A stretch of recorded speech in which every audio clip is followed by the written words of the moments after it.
안녕하십니까? 오늘은 누가복음 제9장 위대한 스승 예수라는 말씀을 가지고 이 주제를 가지고 함께 교과 해설 방송을 진행하도록 하겠습니다.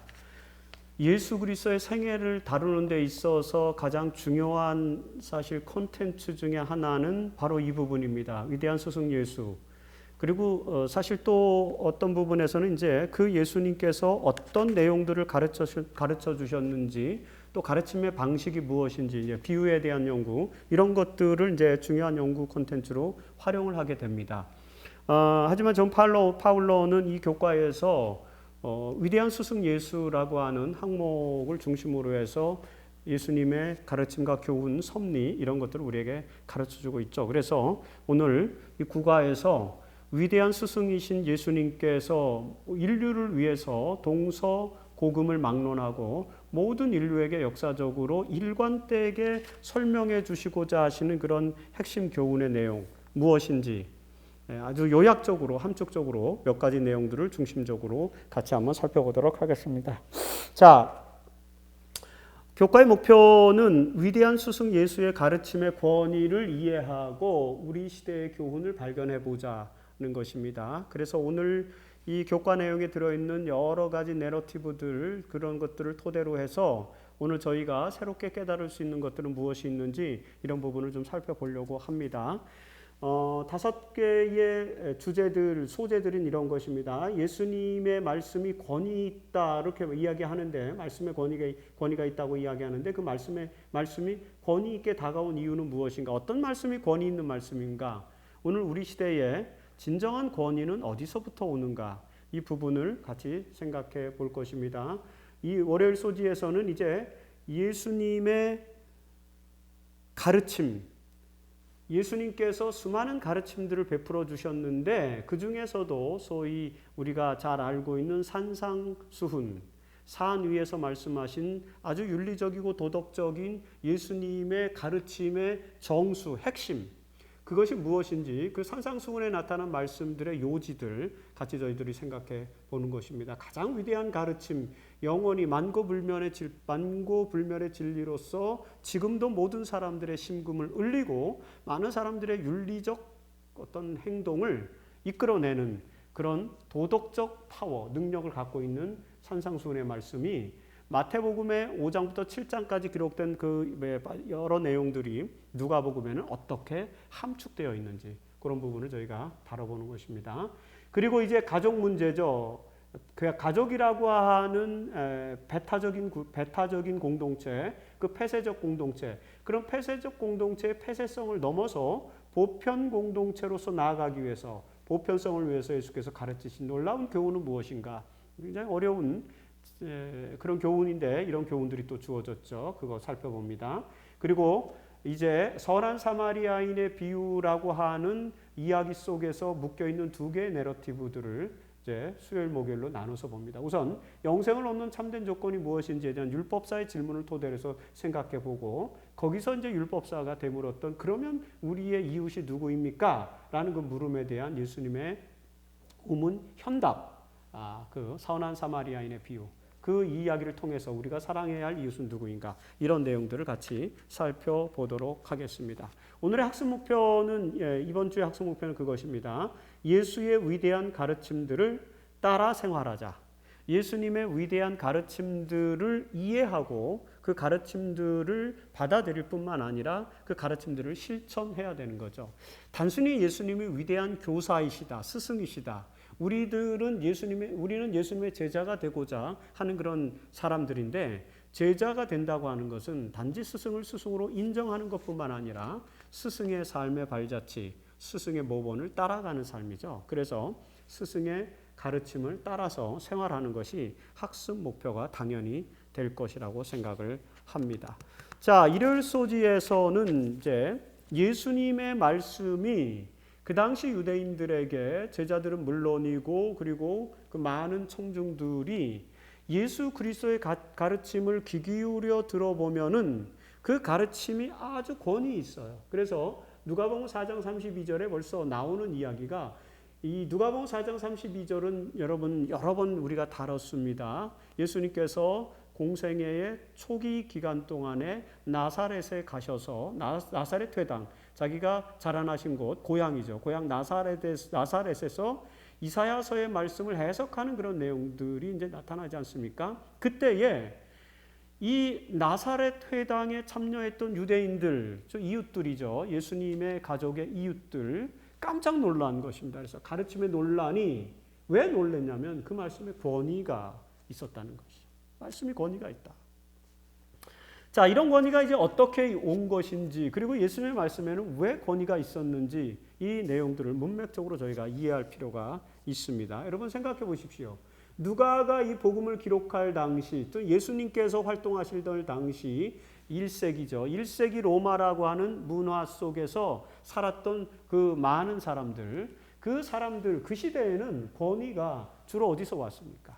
뭐 이건 똑같이 오늘 우리 시대에 적용할 수 있죠. 오늘 우리 시대의 권위는 어디로부터 옵니까? 어떤 것이 우리의 권위가 됩니까? 예를 들자면 1세기에 많은 사람들에게 권위로 다가왔던 그 권위의 내용은 뭐냐면 철학, 특히 이제 헬라 철학이죠. 그 자연의 원리와 법칙을 철학적으로 설명하고, 그리고 인간의 삶과 그 모든 원리를 논리적으로 이해할 수 있게 해석해주는 그런 철학, 거기에 상당한 권위가 있어요. 학문적 권위를 말하는 것이죠. 오늘날도 똑같습니다. 그 다음에 이제 로마의 법은 인간 사회의 질서를 가장 이상적으로 규정해 놓고 있다라고 그렇게 생각할 만큼 위대한 그런 법 체계를 만들었죠. 사실은 과연 그 로마의 법이 가장 이상적인 그 사회 질서 체계를 담을 수 있을까?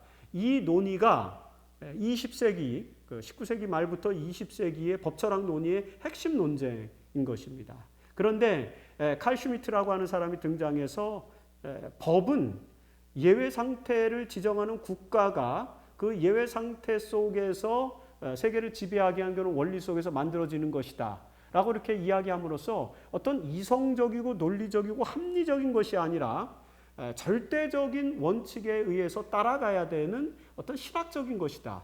그래서 이제 소위 정치 신학을 이야기하는데, 그런 논리가 오늘은 이제 주를 이루고 있습니다. 근데 물론 이제 그 슈미트의 이론이 법철학에서 올바른 이론은 아니고 상당히 논쟁이 되는 이론입니다. 그래서 그런 논쟁이 되는 이론임에도 불구하고 슈미트는 국가의 힘, 국가 권력 이런 것들을 이제 내세우려고 했던 것입니다. 제국의 힘이죠. 어쨌든 법의 힘, 로마 사람들은 이제 법의 힘을 굉장히 중요하게 여겼고, 그 다음에 그 법을 집행하는 제국, 로마 제국의 힘, 이런 것들 속에서 이제 권위를 이야기했어요. 신분과 경제적 위치에서도 또 권위가 나왔죠. 그래서 이제 주인, 또 뭐 이제 귀족이라든지 영주라든지 중세 시대에는 그런 사람들에 의해서 신분과 경제적인 위치가 또 권위를 가져다주고, 그리고 종교 집단에서는 이제 사제의 지위죠. 그래서 사제와 평신도의 구분 같은 것들이 중세 시대에 이제 고착화되게 되는데, 이런 것들이 주로 이제 권위의 주체가 되는 것입니다. 뭐 아주 간단하게 말해서 유대인들에게 있어서의 권위의 주체는 우리가 이제 성경을 통해서 잘 압니다. 늘 예수님과 권위 문제로 대립했던 그 그룹들이죠. 누굽니까? 로마의 관리들, 그 다음에 유대교 학자들, 랍비들, 종교 지도자들, 이런 사람들입니다. 예를 들어서 바리새인들, 사두개인들, 그 다음에 율법사들, 서기관들, 그런 사람들 아닙니까? 이런 사람들이 어떤 종교적 어서리티, 권위를 가지고 권위의 주체로서 어떤 부분들을 판단하고 그 판단을 백성들이 따르도록 하는 그런 상황이었죠. 그런데 이런 사람들에 비해서 예수님의 지위는, 세상 기준에서 볼 때 예수님의 지위는 권위를 행사할 만한 그런 인물은 아니었다는 거죠. 나사렛 출신이죠. 아주 변방입니다. 아주 촌동네 산골짜기 그런 이제 곳이고, 그 다음에 가난한 평범한 가정, 아버지가 목수였습니다. 그런 평범한 가정에서 성장했고요. 그리고 예수님은 주로 소외된 사람들과 함께한 그런 사람이었죠. 이런 모습들로 볼 때 당대의 권위의 주체하고는 상당히 거리가 멀었던 그런 분이 바로 예수 그리스도이십니다. 그런데 그 예수님께서 하시는 말씀에 권위가 있었습니다. 왜 그랬을까요? 예를 들어서 누가복음 4장 22절에는 아주 감동적이고 은혜로운 말씀. 지금까지 랍비들이 또는 랍비들이 주석해 놓은 구약 성경 토라의 주석서인 미드라시, 그 미드라시를 가지고 주해하는 랍비들의 주석, 이것도 사실은 미드라시를 보면 굉장히 감동적이고 상당히 통찰력 있는 그런 내용들이 많이 있거든요. 그런데 익숙하게 그런 내용들을 들었던 이 유대인들이 전혀 새로운 각도로 하나님의 말씀을 토라를 해석하는 그런 내용, 이사야서의 말씀을 이 메시아적 그런 시대성에 맞춰서, 메시아적 사명에 맞춰서 예수님께서 새롭게 해석해내는 이런 말씀을 들었을 때 상당히 은혜스럽고 감동이 있었다는 것이죠. 거기서 권위가 오는 거죠. 그리고 실제 그분의 삶 속에서는 이제 병자들을 고치시고 죽은 자를 살리고 이렇게 감히 남들이 일상적으로 할 수 없는 그런 능력을 기도의 능력으로, 그 다음에 하나님의 권위, 하나님의 능력을 빌어서, 하나님의 능력을 힘입어서 그런 권위를 행사하는 것입니다. 더욱이 죄인들을 영접하고 있다는 것이죠. 그래서 소외되고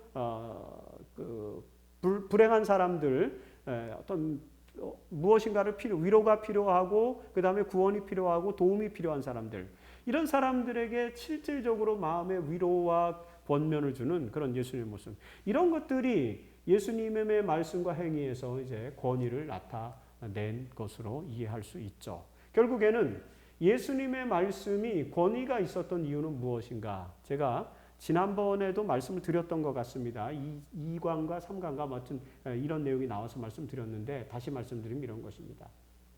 예수님은 토라를, 하나님의 말씀을 랍비들과는 다른 방법에서 해석하고 다른 이해를 통해서 진리의 본질을 재해석하고 있다는 것입니다.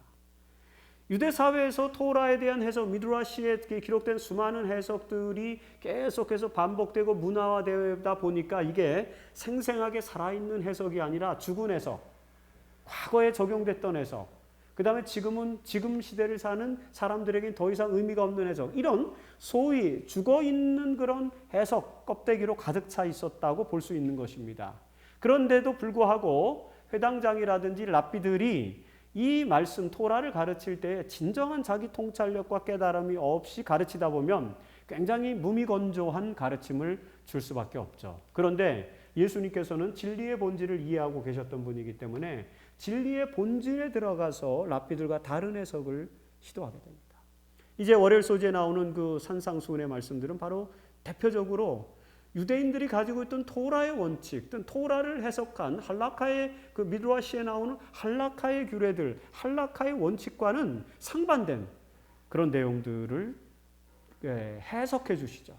거기에 권위가 있었던 것입니다. 그래서 오늘 우리 시대도 마찬가지죠. 우리 교회 안에서도 하나님의 말씀을 진리의 본질로서 재해석하는 통찰력을 가질 때 교인들이 감동을 받고 은혜를 받고 권위를 느끼게 되는 것입니다. 사회도 마찬가지예요. 제7안식일 예수재림교회가 이 세상 사람들이 생각하는 것과는 전혀 다른 방법으로 세상의 문제를 해결하고 세상에 희망을 던져주는 그런 그런 어떤 기별과 그 다음에 그런 삶을 실천할 때, 그 프랙시스가 있을 때, 그럴 때에 재림교회 권위가 생겨나는 것이죠. 바로 예수 그리스도의 말씀의 권위는 다름에서 나왔다는 것입니다. 우리는 늘 동일시하려고 하고 그 다음에 늘 같게 만들려고 하고 이런 노력들을 많이 하는데 예전에 해오던 방식으로 해석하고 예전에 해오던 방식으로 이해하는 거죠. 하지만 그런 것들이 너무 오래돼서 이제 화석화되어 버리면 경직되고 죽은 해석이 되어버리는 거죠. 지금도 끊임없이 하나님의 말씀을 명상하고 그리고 화이트인의 기별의 말씀을 통해서 영적인 영감을 끌어내면서 우리에게 주어진 진리의 말씀, 진리의 본질을 더 깊이 이해하는 그런 노력을 가질 때에 권위가 우리에게 들어올 수 있다라고 그렇게 볼 수 있습니다. 화이트인은 이제 예수 그리스도의 가르침을 이렇게 표현합니다. 예수님께서는 진리를 아름답게 하셨다. 여러분, 진리가 아름답다는 거죠. 꽃이 아름답죠. 사람도 아름답고. 그런데 예수님은 오늘 진리가 아름답다 말씀하시는 것입니다. 여러분들이 가지고 있는 진리는 아름다운 진리인가? 여러분들이 가지고 있는 기별은 아름다운 기별인가? 우리가 해석하는 성경 해석은 아름다운 해석인가? 이런 소위 신미안적인 안목, 그래서 미학적 안목으로 철학적이고 종교적이고 신학적이고 이런 굉장히 딱딱하고 경직된 것들을 좀 더 넘어서서 미학적인 그런 안목에서 진리를 볼 수 있는 그런 것들도 필요하다. 예수님의 언어는 깨끗하고 세련되었으며 흐르는 물처럼 맑았다. 예수님은요, 비유를 많이 말씀하시죠. 왜요? 어떤 진리를 크게 쟁점화되지 않게 부드럽게 말씀하시기 때문에 그래요. 이건 아무나 할 수 없습니다. 고도로 정말 탁월한 스승만이 가능하죠. 저도 강의라든지 가르침이 굉장히 딱딱해요. 왜냐하면 어떤 진리를 부드러운 부드러운 언어로 이렇게 만들어서 할 수 있는 그런 능력이 아직 못 되는 것입니다. 그래서 굉장히 직설적이고 그 다음에 자료 중심적이고 분석적이고 논리적이고 아카데믹한 그런 어프로치를 제가 상당히 많이 합니다. 근데 아직까지 그 위대한 스승인 예수 그리스도의 그런 어떤 경지에 이르지 못하기 때문에 그래요. 탁월한 스승은 이제 그런 경직된 언어들을 살아있는 언어, 아름다운 언어, 세련된 언어로 만들 수 있는 능력을 갖게 되는 것이죠. 그런 능력이 우리에게 필요하다는 것을 보여주십니다. 자, 이 일월소지에서 우리는 예수님께서 진리를 랍비들과는 다르게 해석했다는 것, 이것이 주는 교훈이 무엇인지 한번 생각해 볼 필요가 있습니다. 월요일 소지는 여러 번 아시는 대로 이제 산상수훈의 이야기입니다. 그런데 산상수훈의 이야기가 누가복음에는 6장에 기록되어 있는데 마태복음 5장부터 7장까지 많은 분량에서 이 산상수훈을 다루고 있지만 누가는 그렇게 장황하게 다루지는 않는 것 같습니다. 핵심적이고 요약적인 내용들을 굉장히 함축해서 다루고 있습니다. 그 누가복음 6장 20절에 가난한 자는 복이 있나니 하나님 나라가 너희 것이며 하면서 팔복에서부터 건축자의 우리가 어디에다 반석 위에 집을 지어야 한다는 이 그리스도인 건축자의 말씀까지 일관되게 몇 가지 주제로 크게 나눠서 한 7가지 주제로 이 산상수훈을 정리를 하고 있습니다. 여기서 여러분들은 그걸 보셔야 되죠. 뭘 보셔야 되냐면 마태복음에 나오는 산상수훈의 내용들이 전체적으로 포괄적으로 이렇게 기록되어 있다면은 누가는 단순화시키고 있다. 그 이유가 무엇일까? 생각해 봐야 되겠죠. 왜냐하면 마가복음에는 산상수훈이 이렇게 체계적으로 정리는 되어 있지 않습니다. 그러니까 마가의 영향을 받지 않은 거예요. 그리고 산상수훈 내러티브가 그 제자들 사이에서는 이제 많이 알려졌고 그 내러티브가 상당한 교훈의 말씀으로 많은 사람들에게 전달이 됐을 것입니다.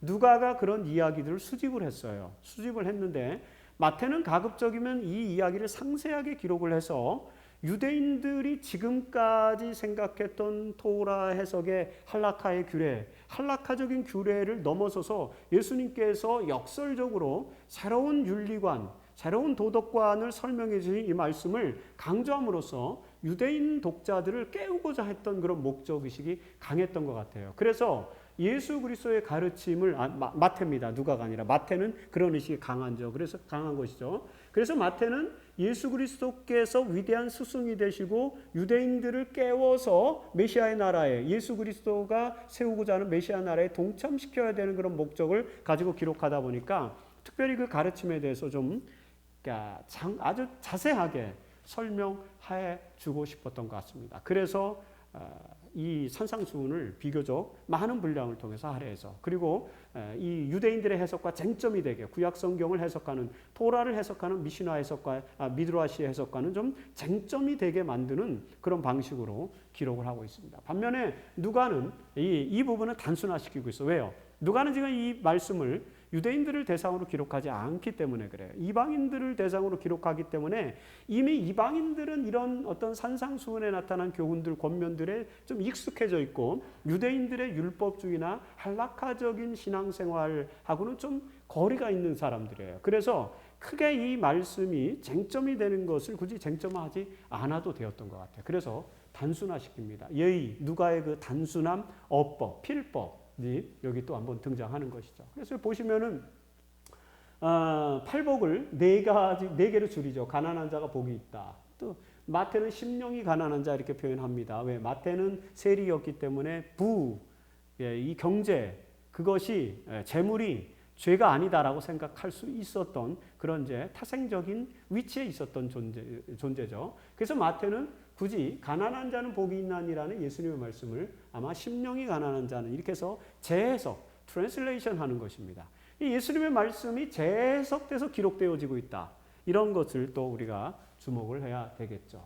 그래서 가난한 자, 굶주린 자, 애통하는 자, 미움받는 자, 미움받는 삶을 사는 사람들, 이런 사람들이 복이 있다. 이렇게 해서 팔복을 4개의 복으로 축소하는 그런 내용도 우리가 너무 잘 아는 내용이죠.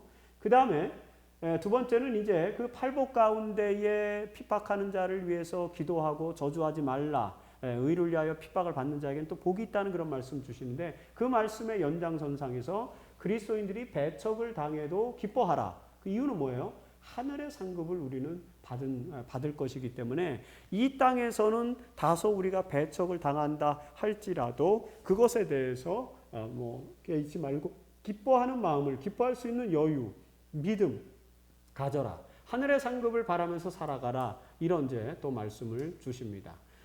그리고 특별히 이제 누가는 4가지 복 외에 4가지 화, 경계해야만 하는 그런 화를 설명합니다. 여기 보세요. 부요한 자. 가난한 자가 복이 있다고 설명하면서 대립시키는 거죠. 부요한 자는 부요한 삶을 이제 경계해야 된다라고 하는 것입니다. 여기는 화가 있다는 것이죠. 그 다음에 굶주린 자가 복이 있고 대신에 배부른 자, 문제가 있다는 것이죠. 애통하는 자에 대한 대비로 이제 웃는 자, 너무 희희락락하고 이렇게 즐기면서 사는 사람들, 이런 사람들, 그러니까 진정한 사회 고통과 문제를 애써 외면하고 피해가는 사람들, 그런 것을 말하겠죠. 미움을 받는 삶이 아니라 칭찬받는 자는 화가 있다.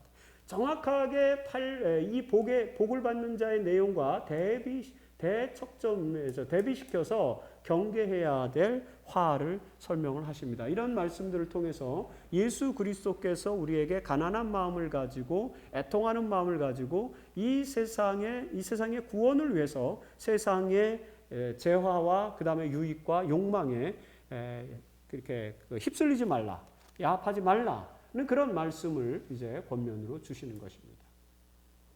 그리고는 이제 예수님의 위대한 명령 있죠. 원수를 사랑하라. 그리고 남을 대접하라. 그래서 황금률의 원칙을 간단하게 또 여기서 설명을 하고 있습니다. 누가는 오히려 그 황금률을 더 다른 곳에서 이렇게 설명을 하는데, 팔복을 넘어서서 설명하는데, 마태는 팔복을 넘어서서 황금률을 설명하는데 누가는 같이 묶어놓고 있다는 것입니다. 그리고 그리스도인이 살아야 될 삶은 어떤 삶이냐? 남을 비판하지 말고 관용을 베풀어라. 이거 다 마태복음에 나오는 내용. 마태복음에 자세하게 나오지만 누가는 간단하게 기록을 하고 있습니다. 그래서 그리스도인의 삶 속에서 가장 중요한 게 뭐냐? 톨레랑스죠. 관용, 용서해야 된다는 것입니다. 그리고 남을 비판하지 말라는. 우리의 삶 속에서 가장 실천하기 어려운 내용이 이런 게 아닌가? 물론 제 간증이자 고백이기도 하겠지만 말입니다. 그런 것이 아닌가? 정말 관용하고 용서하고 비판하지 않는 삶, 이런 삶은 꾸준한 노력과 그 다음에 어떤 그 수행이 필요한 그런 요소인 것입니다. 물론 그걸로 구원을 얻는 것은 아니에요. 하지만 구원을 얻은 하나님 의에게 종이 된 우리가 그리스도를 따라가기 위해서 우리들의 삶의 실천력을 키우는 그런 노력이 필요하지 않습니까? 그런 노력에서 이런 노력을 기울여야죠. 용서하고 관용하고 비판하지 않는 노력. 그리스도인들이 맺어야 할 열매죠. 우리는 의의 열매, 관용의 열매를 맺어야 된다는 것입니다. 그 나무는 각각 그 열매로 그 나무가 결정이 되죠. 포도 열매가 맺혀지면 포도나무고, 감이 맺혀지면 감이고, 사과가 열매면 사과나무가 되는 것입니다. 우리에게 그런 이제 유익한 열매를 맺는 삶을 살아라는 교훈을 줍니다. 그리고 우리의 믿음을 반석 위에 세워야 된다. 우리의 삶을 반석 위에 지어야 되는데, 반석 위에 지은 자, 반석 위에 짓지 않고 흙 위에 지은 자는 마태는 모래라고 설명하지만 누가는 이제 주추가 없이 흙 위에 지은 자, 그런 사람들은 하나님의 말씀을 듣고 행하지 않은 자다. 이런 자들에게는 저주가 임할 것이다 라고 그렇게 말씀하고 있죠. 이런 팔복의 말씀, 그 산상수훈의 말씀을 누가는 이런 방식으로 설명하고 있다. 우리가 마태복음하고 좀 비교해서 이 부분을 이해하면 좋겠다라고 생각합니다. 특별히 누가는 이 이야기를 12제자를 임명한 후에 바로 누가복음 6장 앞부분에서 12제자를 임명하거든요. 12제자를 죄송합니다. 12제자를 임명한 다음에 이제 산상수훈의 말씀을 주시고 있죠. 그래서 이제 존 파울러는 이 기별이 마치 그 12제자의 안수명령이 아니냐 이렇게 이제 설명하는 학자들의 입장을 제시하기도 했어요. 그런가 하면은 또 어떤 학자들은 마태복음 5장부터 7장까지의 산상수훈은 예를 들어서 오른 눈이 실족해 하거든 빼어버리라 이런 명령들은 문자적으로 우리가 지키고 따라갈 수 없는 명령이기 때문에 이것은 하늘나라에서 지켜져야 될 윤리가 아닌가, 내지는 하늘나라에 가기 위한 과도기 전 중간기 윤리가 아니냐, 이런 이제 입장으로 해석하는 그런 학자들도 있습니다. 하지만 보편적으로 이 말씀들은 오늘 우리 시대에 그리스도인들이 따라야 될 가장 도덕적으로 위대한 덕목이 되는 그런 말씀들이고, 이 말씀에 우리가 주의를 기울여야 된다라고 보고 있죠. 그래서 예수님 가장 위대한 스승이신 예수님께서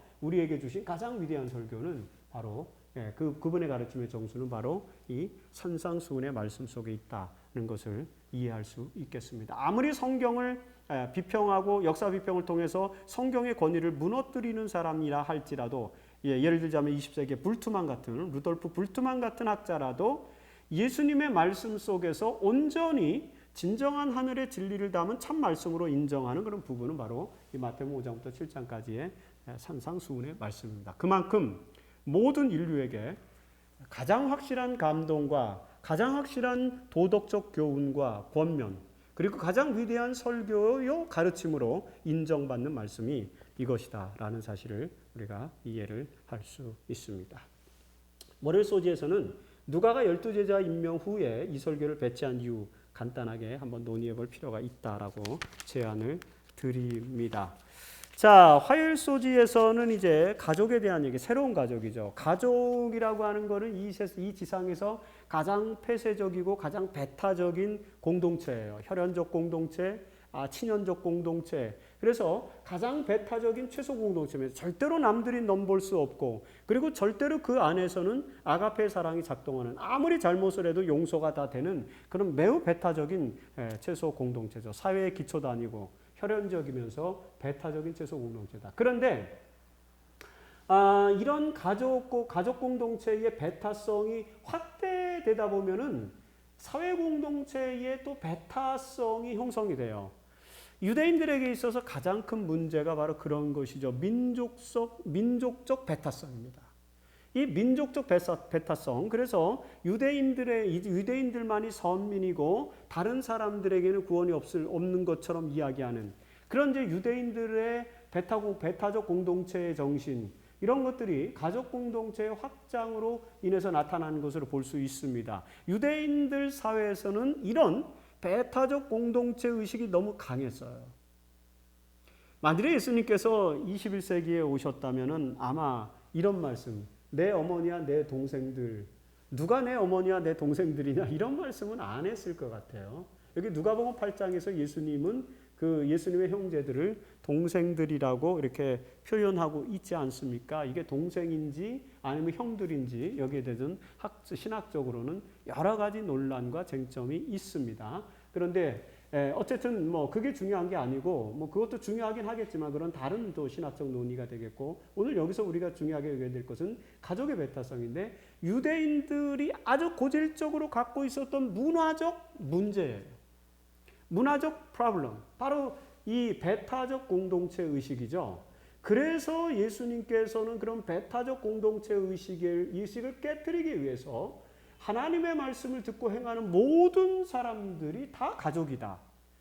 이거는 좁게는 어떤 내 안에 혈연적 공동체를 넘어서 사회적 공동체, 그 유대인들 사회적 공동체까지 확대하는 것이고, 그 광의적인 의미로는 유대인들뿐만 아니고 모든 인류가 하나님의 말씀을 듣고 따르는 사람들은 다 한 가족이다라는 그런 세계 공동체의 의미를, 세계 공동체적 의식을 지향하는 그런 말씀으로 들어오는 것입니다. 하나님의 말씀을 듣고 행하는 사람들을 모든 가족의 의미로 받아들임으로써 진리 공동체, 그리고 보편적 가족의 사회동포 정신, 이런 것들을 예수님께서 이 말씀 속에서 우리에게 설명하기 위해서 이런 가족과 관련된 이야기들을 남겨주셨다, 이렇게 볼 수 있습니다. 자, 이 예수님께서 차별을 넘어서 평등을 지향하는 이런 가르침이 주는 교훈은 무엇입니까? 당시 유대인들은 선민의식이 강했기 때문에 일단 이방인들은 완전히 제외시키죠. 공동체로 들어올 수 없습니다. 이방인들이 공동체로 들어오는 방법이 나중에 열려서 이 1세기에 이제 1세기 어느 시점에선가는 침례를 통해서 이제 이방인들이 유대인들이 되도록 하는 그런 절차를 가지고 있지만 거의 대부분 구약 성경 내내 그리고 신약 초기까지만 해도 유대인들은 이방인들을 받아들이기를 원치 않았어요. 하지만 예수님께서는 모든 가르침과 말씀 속에서 이방인들을 용납하는 그런 말씀들을 너무 많이 주시죠. 그리고 이방인뿐만 아니라 같은 유대인이나 할지라도 병자들, 그리고 죄인들, 여인들, 어린이들 이렇게 소외된 자들은 공동체, 배타적 공동체 안으로 들어올 수 없다고 생각했어요. 그런데 예수님은 그게 아니죠. 예수님은 하나님의 말씀을 듣고 행하는 모든 사람들, 하나님의 말씀이라고 하는 그런 어떤 울타리 안으로 모든 사람들을 모으는데 그 모든 사람들은 죄인과 이방인과 소외된 자들, 나병 환자들 다 포함되는 것입니다. 그렇게 해서 정말 우리가 가져야 될 이 보편성의 가치, 폐쇄성을 넘어서 보편성의 가치를 가져야 된다는 사실을 강조하면서 하나님은 우리의 아버지가 되고 아버지 하나님 안에서 우리는 다 한 가족, 형제 자매가 되는 이런 놀라운 메시지를 만들어내게 된 것입니다. 사실 이런 사상은 당시 로마 사회의 어떤 사회적 이상향, 사회적 이데아이기도 했어요. 그래서 이 로마 사람들은 파밀리에라는 패밀리죠. 가족. 파밀리의 정신으로 그 로마 제국 공동체를 확장시킵니다. 그런데 로마 제국은 상당히 관용적이었기 때문에 게르만족이든 유대인이든 누구든 로마인이 되고자 하면 다 받아들였어요. 굉장히 아주 열린 공동체고 열린 사회를 지향했던 것이죠. 배타적이 아니었어요.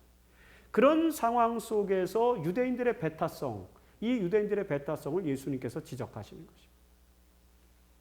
제7안식일 예수재림교회의 공동체의 의미를 우리가 살펴봐야 됩니다. 우리는 혹시 유대인들처럼 배타적 공동체 의식을 갖고 있지는 않는지요.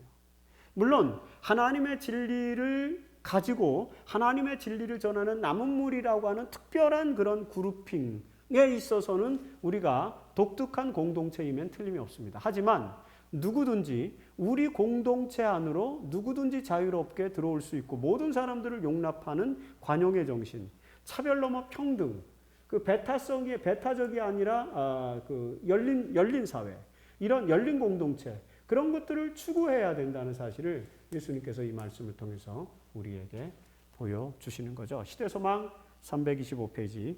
믿음으로 그리스도를 받아들인 자들은 다 인간적인 혈육관계보다 더 가까운 관계로 그리스도께 연합하였다. 그들은 예수께서 아버지와 하나가 되신 것처럼 예수와 하나가 될 것이었다. 자, 여러분, 예수께서 가족의 의미를 확대하신 의도가 무엇인지 다시 한번 논의를 해주시기 바랍니다. 우리의 공동체 정신이 진리 공동체, 보편적 가족애로 나아가면서 열린 사회, 열린 공동체를 지향해야 된다. 배타적이거나 폐쇄적 공동체로 가서는 안 된다라는 사실을 강력하게 말씀해주고 있다는 것 기억해 주시면 좋겠습니다. 자, 수요일 소지는 이제 수요일과 목요일에는 선한 사마리아인의 비유에 대한 이야기를 우리에게 보여주고 있는데 이 선한 사마리아인 이야기가 누가복음 10장에 등장하거든요. 그런데 누가복음 10장에 등장하는 이 내러티브는 두 개의 이야기로 묶여져 있어요. 전반부의 이야기, 이제 수요일 소지에서는 전반부의 이야기를 다루고 목요일 소지에서는 후반부 이야기를 다루는데 전반부 도입부에 한 이야기가 있는데 그건 뭐냐면은 율법사의 질문 내러티브가 거기 도입부에 등장을 합니다. 참고로 선한 사마리아인의 비유는 누가복음에만 등장합니다. 다른 복음서에는 등장하지 않아요. 그런데 그 선한 사마리아인의 비유를 이끌어내기 위한 도입부에 나오는 율법사의 질문 이야기는 마태복음과 마가복음에 등장합니다. 같이 등장을 해요. 그런데 차이가 있어요. 그리고 요 율법사의 질문 내러티브와 관련된 이야기는 공간복음서에서, 그러니까 마태, 마가, 누가에서 두 개의 이야기가 이렇게 두 개의 이야기가 따로 분리되어 있어요. 두 개의 이야기가 있어요. 두 가지, two kinds of의 두 가지 종류의 이야기가 있어요. 그 첫 번째 이야기는 뭐냐면 율법사가 예수님께 어떤 계명이 큽니까? 라는 그런 질문을 던지는 그런 내러티브가 하나 있고, 그 다음에 또 하나는 여러분들이 아시는 젊은이 또는 젊은 관원으로 알려진 한 관원이 젊은 부자 관원이 예수님께 나와서 내가 어떻게 하면 영생을 얻겠습니까? 라는 그런 질문을 던질 때 하나님의 계명들을 지키라고 말씀하시면서 또 소유를 다 팔아 가난한 자들에게 주라, 이런 말씀을 주시면서 부자가 하늘나라 들어가긴 어렵다라는 그런 이야기들을 담고 있는 내러티브가 있어요. 두 가지 내러티브로 나눠져 있습니다. 그런데 제가 왜 이 말씀을 드리냐면 서로 다른 이야기예요. 서로 다른 이야기인데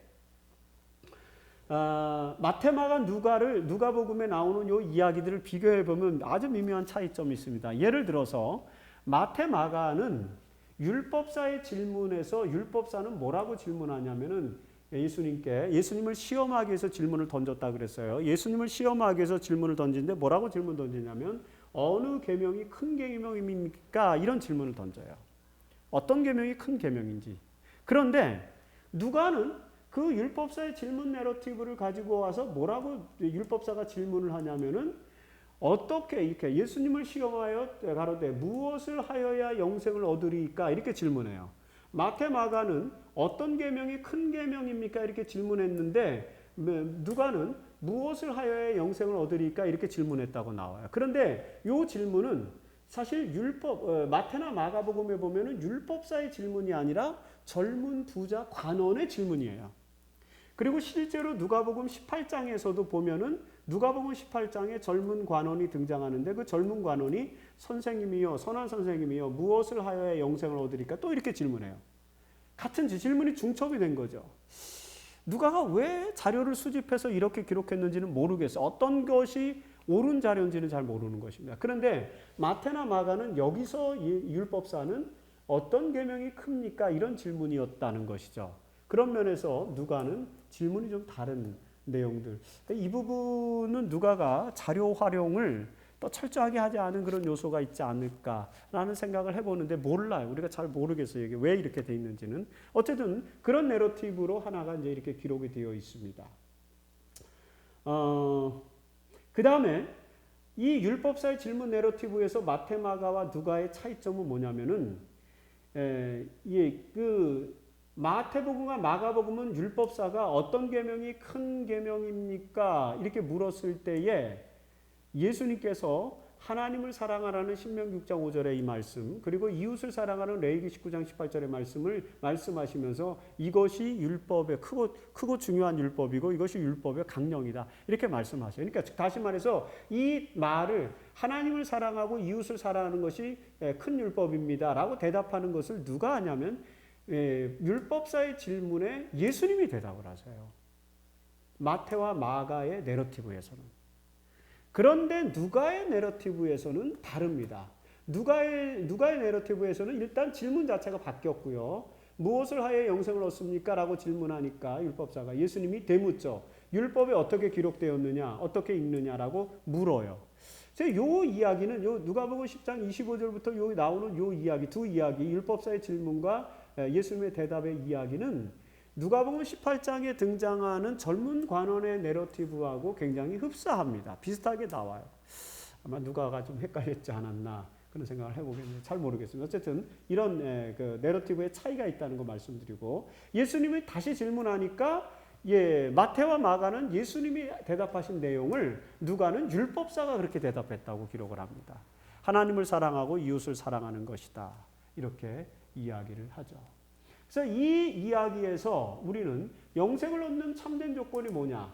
그것은 토라에 기록된 하나님을 사랑하는 계율과 이웃을 사랑하는 계율, 이 두 가지 계명을 충실하게 지켜야 되는 것, 그것이 우리가 영생을 얻는 참된 조건이다라고 정리를 할 수 있겠죠. 화이트인도 시대소망 498페이지에서 사람의 운명은 모든 율법을 지키느냐 안 지키느냐에 따라서 결정될 것이다 라고 이야기하고 있습니다. 이런 이야기들이 과연 구원론, 특히 오늘날 논쟁이 되고 있는 칭의론과 관련해서 어떻게 신학적으로 올바른 답을 끌어내야 될 것인가, 이 부분이 신학적으로 우리가 또 고민해야 될 그런 주제 중에 하나입니다. 어쨌든 이 이야기 속에서 율법사의 시험 내러티브가 다른 복음서의 기록과 누가의 기록이 차이가 나는 것, 이 부분에 대해서 한번 토의를 하면 좋겠습니다.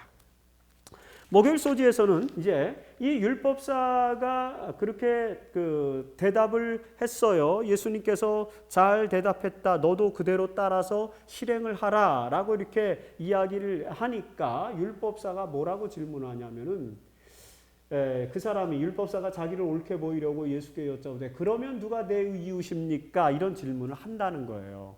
마테마가에 등장하지 않는 어떤 새로운 컨셉이 여기 등장. 아니, 누가는 이 선한 사마리아인이 예수님께서 제자들에게 들려주셨던, 예수님께서 생애 속에서 말씀해 주셨던 수많은 비유들 중에 가장 감동적이고 아름다운 비유 중에 하나인 이 선한 사마리아인의 비유, 이거를 놓치고 싶지 않았던 거죠. 자료를 찾았어요. 근데 마태나 마가는 그걸 기록하지 않았습니다. 왜 그랬는지 몰라. 그들이 아마 자료를 접근하지 못했을 수도 있겠죠. 하지만 누가는 이 자료야말로 이방인들에게 굉장히 감동을 주는 놀라운 메시지라는 생각을 이제 복음서를 기록하면서 기획할 수 있게 된 것입니다. 그래서 선한 사마리아인의 비유 이야기, 이 이야기를 놓칠 수 없어서 이 정말 만고의 진리로서, 감동적인 진리로서 오늘날 우리 시대까지 주어진 이 말씀, 이거를 살리기 위해서 지금 율법사 내러티브를 연결시키고 있다. 그렇게 해서 이야기를 조금 각색하였다라고 우리가 이렇게 볼 수 있습니다. 하나님의 진리를 드러내기 위한 누가의 어떤 문학적 창조력, 창작력. 그 문학적 창작력을 누가 주셨습니까? 성령 하나님께서 영감으로 주신 것입니다. 그래서 그 영감에 의해서 내러티브를 누가의 방식으로 전환하고 있다. 이렇게 해석해 볼 수 있겠죠. 그래서 이제 누가 내 이웃이니까라는 질문에 대해서 이제 예수님이 답변해 주시는 게 바로 선한 사마리아인의 비유인데, 거기에는 고도의 정치적인 목적이 들어 있습니다, 여러분. 자, 율법사가 이 질문에서 염두에 둔 게 있어요. 사실 율법사는 누가 내 이웃입니까? 라는 질문을 던지면서 이미 머릿속에 염두에 두고 있었어. 왜요? 이 예수님의 질문에 어떤 계명이 큰지에 대한 그 질문에 대해서 이 율법사가 대답한 대답은 아까 보신 것처럼 신명기 6장 5절과 레위기 19장 18절의 말씀을 이용하는 것이거든요. 그런데 그 레위기 19장 18절에 보면은요, 이미 이웃이 누군지가 설명되어 있어요. 원수를 갚지 말며 동포를 원망하지 말며 이웃을 사랑하기를 내 몸과 같이 하라. 이게 어떤 그 동의대꾸법 형태로 반복돼서 강조되는 문장이기 때문에 우리는 동포가 이웃이다라는 사실을 이해하게 되죠. 그래서 유대인들에게 있어서는 이웃이 누굽니까? 자기 동포예요. 유대인들에 한정된 것입니다. 그래서 이 율법사는 자기가 우리 동포를 사랑하고 있다. 그렇기 때문에 나는 하나님을 사랑할 뿐만 아니라 이웃도 사랑하고 있다는 자기 자신을 옳게 보이려고 이 질문을 던진 것입니다. 그 질문에, 이런 우문에 예수님께서 현답을 주시는 거예요. 그러면서 이 선한 사마리아인의 비유라고 하는 놀라운 비유가 우리에게 주어진 것입니다. 문화유산으로, 하나님의 말씀으로. 예수님의 답변은 이런 거예요. 예수님의 답변 속에는 이제 강도 만난 사람 등장하고, 그 다음에 제사장, 이 강도 만난 사람이 주체예요. 왜냐하면 그 사람의 이웃이 누구냐, 이런 내러티브니까. 사실 강도 만난 사람은 거의 죽게 되어서 의식이 없는 사람이지만 어쨌든 이 내러티브에서는 그가 주체입니다. 주인공이에요. 희한하죠? 사마리아인이 주인공이 아닙니다. 강도 만난 사람의 이웃이 누구냐를 결정하는 거니까 강도 만난 사람이 주인공. 제사장이 등장하죠. 레위인이 등장하죠.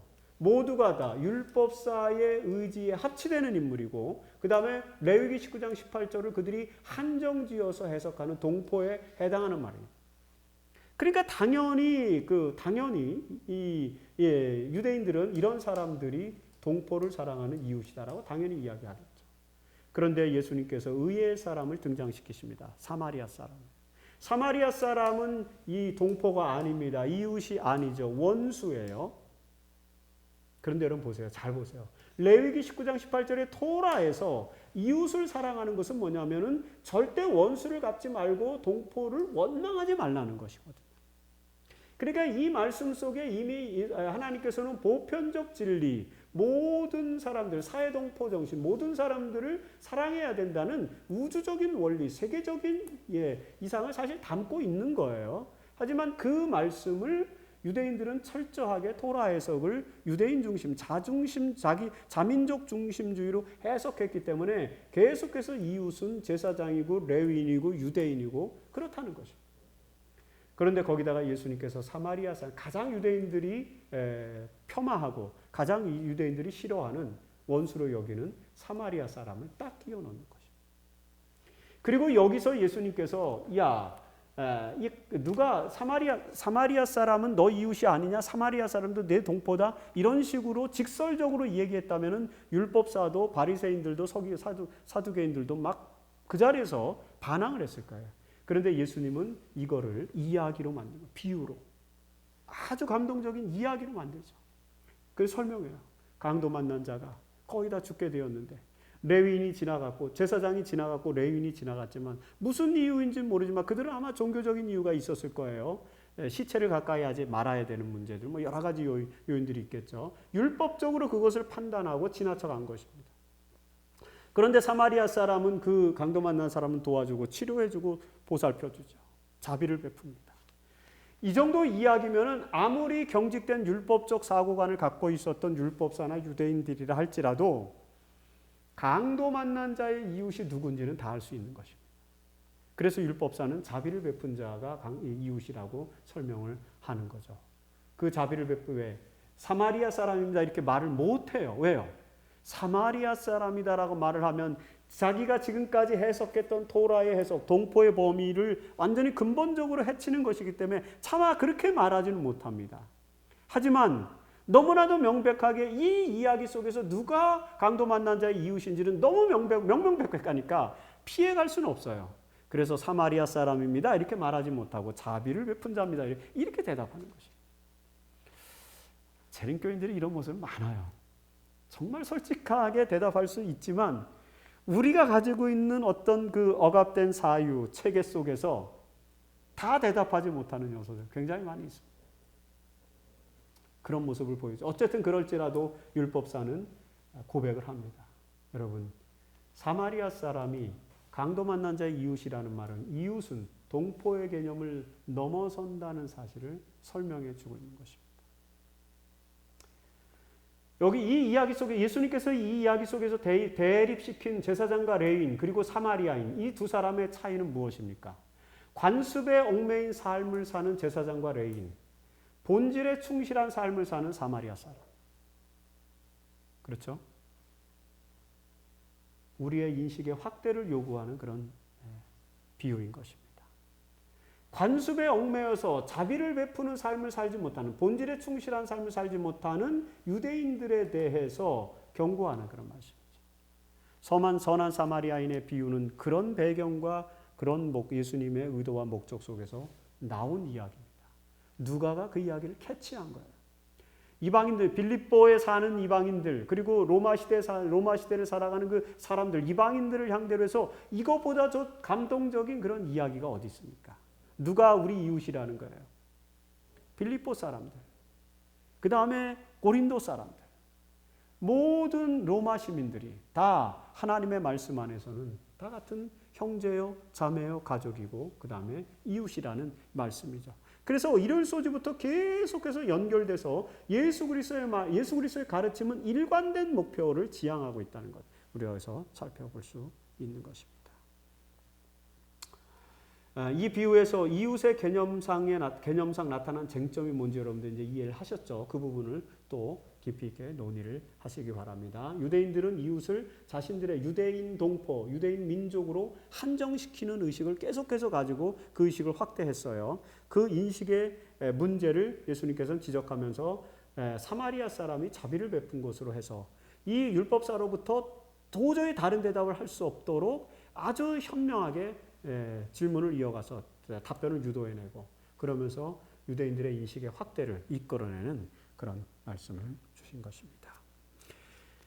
여러분, 이 정도 되니까 예수님이 위대한 스승인 거예요. 그분의 가르침에 놀랍고 탁월한 것이죠. 오늘 우리 시대에도 이런 선생님이 필요할 것 같습니다. 그런데 이미 예수님께서 그런 우리의 선생님이 되셨기 때문에 예수님의 모본을 따르면은 그런 교훈들과 권면들을 우리도 줄 수 있는 것입니다. 그래서 금요일 소지에서 이 저자도 화이트인의 말씀, 시대소망 649페이지의 말씀을 토대로 해서 예수가 위대한 스승이신 이유, 그리고 우리가 그 스승을 어떻게 따라야 되는지에 대한 말씀을 기록해 놓은 것입니다.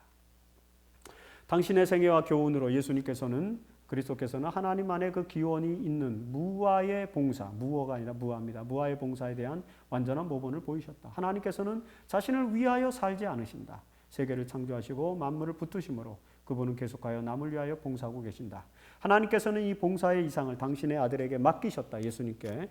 그래서 예수님께서는 당신의 모본을 통하여 봉사한다는 것이 무엇을 의미하는 것인지를 가르치기 위해 인간의 선두에 서도록 보내심을 받았다. 예수님의 전생에는 봉사의 법칙 아래 있었다. 그분은 모든 사람을 섬기셨고 모든 사람을 위하여 봉사하셨다.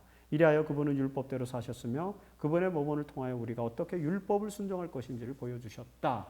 는 말씀을 주시면서 왜 예수님께서 위대한 스승이었는지, 왜 그래요? 모본을 보이시고, 그리고 오늘 우리가 교과에서 공부한 것처럼 매우 탁월한 가르침을 우리에게 가르쳐 주시고, 지금까지도 영원히 그 가르침, 영원히 모든 인류의 도덕적, 윤리적, 그리고 학문적, 교훈적 그런 삶으로 남아있다는 사실, 그것이 그분이 위대한 스승이라는 사실을 알려주는 그런 표식이 된다라고 볼 수 있습니다.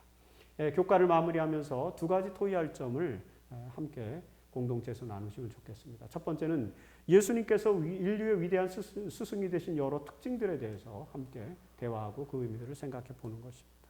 그리고 두 번째는 선한 사마리아인의 비유가 우리에게 주는 참된 교훈이 무엇인지에 대해서 다시 한번 깊이 논의를 하셨으면 좋겠습니다.